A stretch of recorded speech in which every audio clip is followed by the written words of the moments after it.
India यहाँ से भेज रहा है माता को, ये कैसी बात है। यहाँ पर मम्मी और बाहर देश के अंदर यम्मी, ये सरासर एक दोगलापन है। ऑस्ट्रेलिया के अंदर सबसे बड़े बड़े जो कंपनीज़ हैं, जो मीट के जो बड़े बड़े कंपनीज़ हैं, वो पूरे ब्राह्मण कम्युनिटी के हैं, ओपनली सबके पास मौजूद है। और इंडिया के अंदर जितने भी बड़े बड़े कंपनीज़ हैं जो बाहर एक्सपोर्ट करते हैं, वो तमाम कंपनीज़ किसके हैं? वो हिंदूज़ के हैं, मुसलमानों के तो नहीं हैं। वो किसके हैं? जैन कम्युनिटी के, ब्राह्मण्स के, बड़े बड़े कम्युनिटीज़ के। ये बड़े बड़े हाउसेस, काउ स्लॉटर हाउसेस मौजूद हैं। बीफ एक्सपोर्ट होता है वर्ल्ड में सबसे ज़्यादा। जब से नरेंद्र मोदी सरकार आई है तब से वर्ल्ड में सबसे ज़्यादा एक्सपोर्ट इंडिया दे रहा है।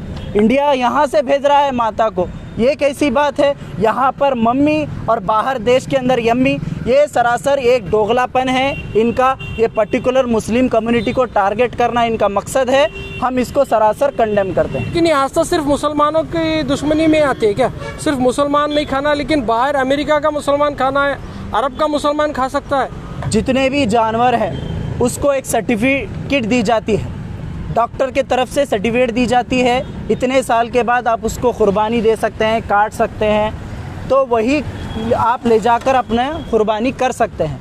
ये जो पुलिस को भी नहीं मालूम, अब ये मालूम होना चाहिए। और ये जो मॉरल पुलिसिंग करते हैं इनको भी मालूम होना चाहिए। माता बोलकर सीधा जाकर क्या है मालूम है, सिर्फ गाय को ये नहीं करते ये लोग, बैल को, भैंस को, ये सब ले जाकर वहाँ पर पुलिस डिपार्टमेंट में दे देते हैं। ये भी मालूम होना चाहिए क्या चीज़ कानून के अंदर जो लॉ पास हुआ है, काउ स्लॉटर 2020 जो पास हुआ है, वो ऑलरेडी हाई कोर्ट के अंदर सेक्शन नंबर 5 का डिस्कशन चल रहा है, अभी लीगल कार्रवाई में है। लेकिन ये उससे पहले ही ये इस तरीके से बात करना, इस तरीके से इस चीज़ों को उछालना, ये सरासर मिसगाइड करने के लिए है। इनके पास कोई इशू नहीं है। यहाँ पर लोग भूखे मर रहे हैं, उसके बारे में बात करने तैयार नहीं है लोग। ये जिस गाय के बारे में बात कर रहे हैं, हम भी इनके साथ खड़े रहेंगे। ये जिस तरीके से बोल रहे हैं कि बकरीद के अंदर हमारे साथ ये अगर गाय कुर्बानी नहीं करेंगे तो ये हमारे साथ ईद मनाएंगे, ये बात कह रहे हैं, तो हम भी इनके साथ खड़े रहेंगे। आप यहीं देखिए, तिम्मापुरी से चौक से लेकर जगत सर्कल तक डिवाइडर के पास कई गौ माता भूख से तड़पते हुए वहाँ पर बैठी हुई है, अभी भी आप देख सकते हैं। तो उन लोगों का ख्याल कौन करेगा? उन जानवरों का ख्याल कौन करेगा? तो ये सब बकवास बातें हैं, ये डोसली बातें हैं इन लोगों।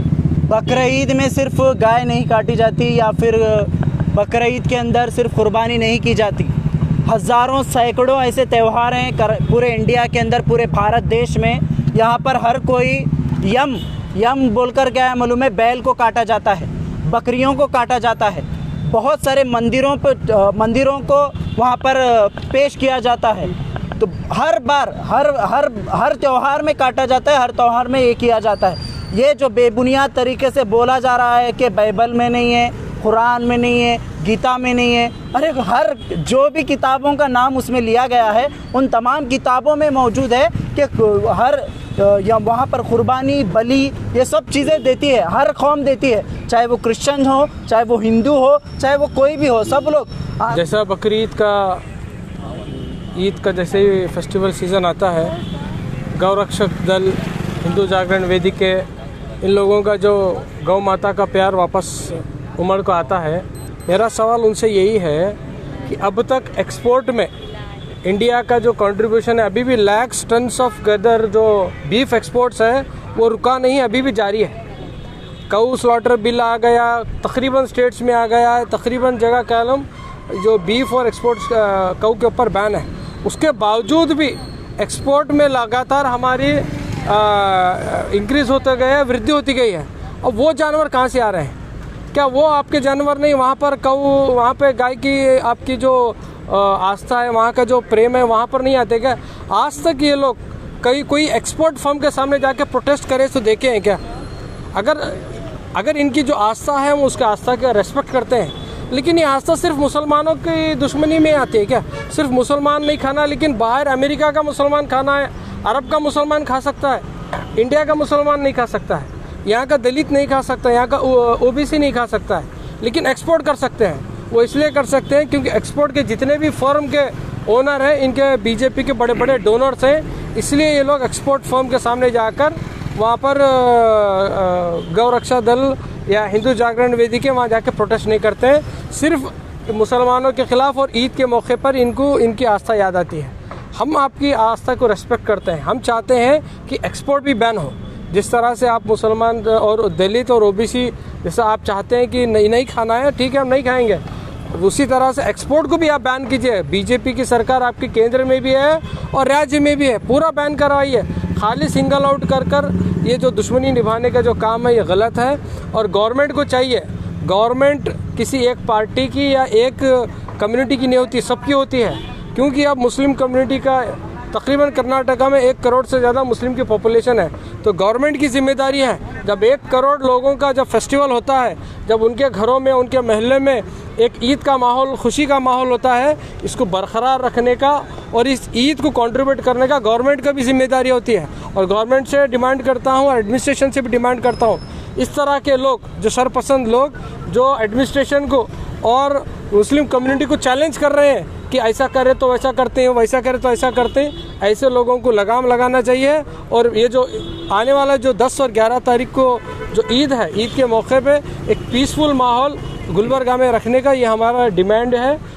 Social democratic party of India SDPI Gulbarga की जानिब से डिप्टी कमिश्नर ऑफ गुलबर्गा और police commissioner law and order और साथ ही साथ सुप्रिटेंडेंट ऑफ पुलिस, तीनों को मेमोरेंडम हम लोग यहाँ पर SDPI की जानिब से पेश किए हैं। ये आने वाले जो बकरीद है, जो मुस्लिम फेस्टिवल है, इसके ताल्लुक़ से हम लोग यहाँ पर दिए हैं कि अमन और शांति के साथ, पूरे पुरसुकून के साथ बकरीद मनाए जाए, इसके लिए मेमोरेंडम दिए हैं।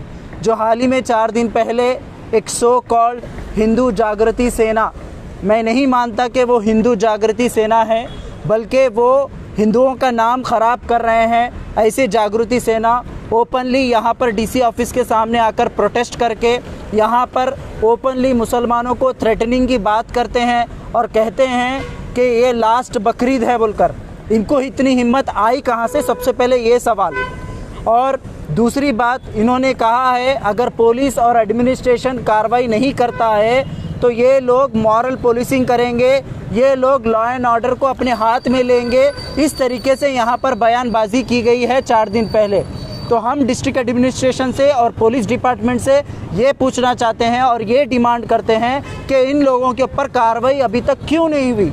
तो इमीडिएटली इन लोगों के ऊपर कार्रवाई होना चाहिए। ये झूठे मोटे हिंदुओं का नाम ख़राब करने के लिए ऐसे जागृति सेना के नाम पर, वो सेना के नाम पर, राम सेना के नाम पर अलग अलग नाम से आकर एक फैसिज्म फैलाने की कोशिश कर रहे हैं। इन लोगों के ऊपर सरकार इमीडिएटली इन लोगों को स्नैच करके अंदर डालना चाहिए, इनके ऊपर केसेस बुक करना चाहिए और इनके ऊपर कार्रवाई करनी चाहिए। यही हमारा डिमांड है। और साथ ही साथ ये जो बकरीद है पुरसुकून के साथ और जो कानूनन में जिस तरीके से कुर्बानी देने का जो कानून में है उसी को फॉलो करते हुए करने के लिए हम लोग DC साहब को मेमोरेंडम दिए हैं। और साथ ही साथ आवाम से भी यही अपील करते हैं हम लोग कि पीसफुली, ये हमेशा से जिस तरीके से रमज़ान की ईद हुई है उसी तरीके से बकरीद होगी।